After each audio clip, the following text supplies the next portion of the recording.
Assalamualaikum, hai, ketemu lagi di Dian Novitasari Channel di Inspirasi Budi. Jangan lupa subscribe, like, share, and komennya. Terima kasih. Hari ini kita melanjutkan membahas materi kelas 3, tema 3, subtema 3, pembelajaran 2, halaman 132. Silakan disimak ya. Pembelajaran 2, ayo mencoba. Asiknya membuat es krim. Pernahkah kamu mencicipi es krim? Rasa es krim bermacam-macam.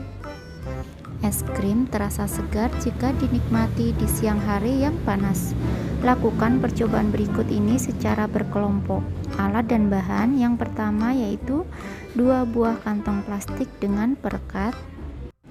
Yang kedua, handuk kecil atau sarung tangan. Yang ketiga, 300 ml krim segar atau susu atau santan. Yang keempat, 2 sendok makan gula pasir. Yang kelima, 6 sendok makan garam batu. Yang keenam, 2 mangkok es batu berbentuk dadu.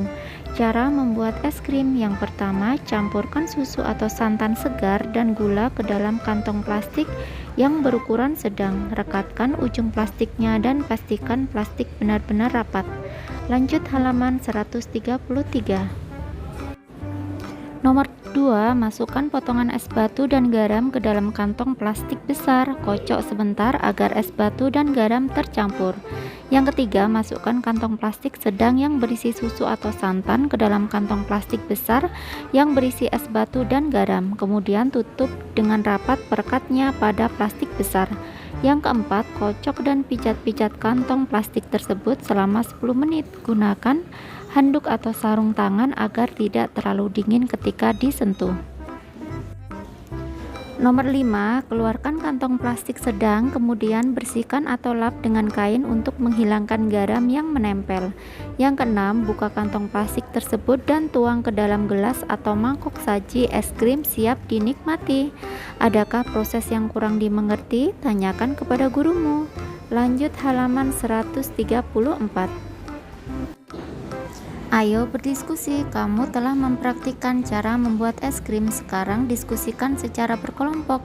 Nomor 1, apa wujud susu atau santan di awal pembuatan es krim? Wujud susu atau santan di awal pembuatan es krim adalah cair. Yang kedua, apa wujud susu atau santan di akhir pembuatan es krim? Wujud susu atau santan di akhir pembuatan es krim adalah padat. Nomor 3, sebutkan perubahan wujud yang terjadi pada pembuatan es krim. Perubahan wujud yang terjadi pada pembuatan es krim yaitu dari cair menjadi padat yang disebut membeku. Nomor 4, mengapa membutuhkan es batu pada pembuatan es krim? Es batu dibutuhkan untuk membekukan es krim. Nomor 5, apa fungsi garam untuk pembuatan es krim? Coba jelaskan. Garam berfungsi menurunkan suhu es. Es yang suhunya telah turun kemudian akan menyerap banyak kalor dari adonan es krim, sehingga adonan es krim dapat membeku. Lanjut halaman 135. Nomor 6, apakah pembuatan es krimmu berhasil? Coba ceritakan. Pembuatan es krim berhasil berkat kerjasama dan kekompakan setiap anggota.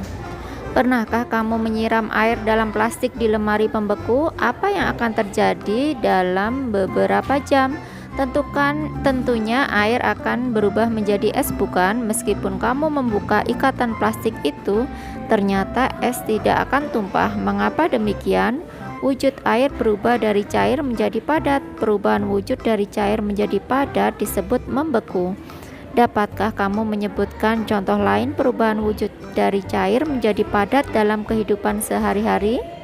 Alternatif jawabannya adalah agar-agar yang semula cair kemudian mengeras ketika suhu mulai turun. Pembuatan es batu, pembuatan gula jawa ketika panas berbentuk cair dan saat dingin berbentuk padatan. Lilin yang mencair atau meleleh akan berubah menjadi padat. Lanjut halaman 136. Ayo mengamati. Kamu telah mengerjakan pembuatan es bersama kelompokmu. Adakah pembagian tugas di dalam kelompok? Dengan pembagian tugas, pekerjaan menjadi mudah dan ringan. Begitu juga di sekolah. Siswa di sekolah ada peran masing-masing. Contohnya di SD Nusantara, tempat Siti dan teman-temannya bersekolah. Ada guru yang mengajar sehari-hari di kelas, ada pula kepala sekolah yang memimpin sekolah. Nah, ini ada gambar struktur organisasi di kantor ya. Kerjakan secara berkelompok, carilah informasi tentang peran-peran yang ada di sekolahmu. Selain peran siswa, isikan hasilnya pada tabel berikut. Lanjut halaman 137. Ini ada nomor 1, peran guru kelas. Namanya misalnya Pak Leo. Yang kedua, kepala sekolah, namanya Pak Yanto. Yang ketiga, satpam Pak Eko. Petugas kebersihan Pak Budi. Petugas tata usaha Bu Ria. Dan petugas kantin yaitu Bu Wiwit. Atau kalian bisa isi sesuai dengan keadaan yang ada di sekolah kalian ya. Ayo berdiskusi, kamu telah mempelajari peran-peran yang ada di sekolahmu. Diskusikanlah dalam kelompokmu. Mengapa perlu ada perbedaan peran di sekolah? Apa yang terjadi bila di sekolah hanya ada kepala sekolah? Bagaimana bila tanpa ada bagian yang lainnya? Tuliskan hasil diskusimu pada tempat yang telah disediakan. Alternatif jawabannya yaitu ada perbedaan peran di sekolah, misal ada yang menjadi guru, kepala sekolah, petugas perpustakaan, hingga tukang kebun. Jika hanya ada kepala sekolah, maka kegiatan belajar mengajar tidak bisa dilakukan. Begitu juga jika di sekolah hanya ada guru, maka tidak akan ada yang mengatur kegiatan di sekolah. Dengan adanya perbedaan peran, setiap orang memiliki peran sesuai dengan kemampuan, sehingga mereka bisa saling melengkapi dengan peran yang lain dan bekerja sama. Lanjut halaman 138. Ayo mencoba. Pembagian peran dapat juga dilakukan saat bermain seperti bermain sepak bola. Saat bermain sepak bola, ada yang berperan sebagai penjaga gawang, penyerang, dan pemain belakang. Ada juga yang berperan sebagai kapten. Semua harus saling bekerja sama. Mengapa? Karena untuk menghasilkan permainan yang terbaik. Permainan sepak bola sangat menyenangkan. Mari pelajari teknik menendang bola. Sebelum bermain, lakukanlah pemanasan dengan membentuk lingkaran.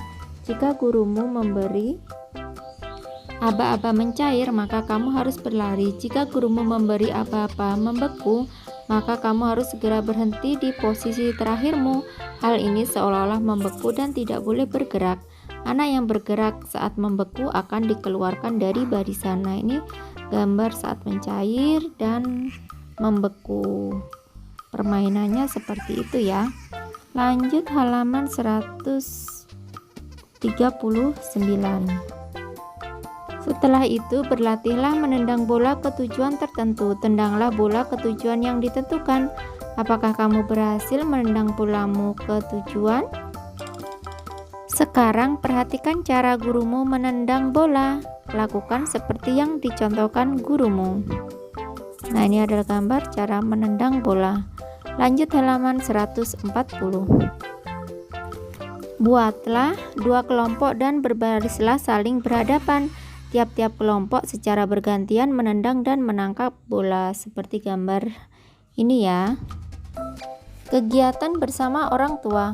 Orang tua berdiskusi dengan siswa tentang peran yang ada di sekolah. Hal ini untuk menanamkan sikap menghormati semua peran yang ada di sekolah, karena semua peran mempunyai fungsi yang penting. Nah, kiranya cukup sekian dulu video pembelajaran kali ini. Sampai ketemu di video pembelajaran berikutnya. Semoga bermanfaat. Wassalamualaikum warahmatullahi wabarakatuh.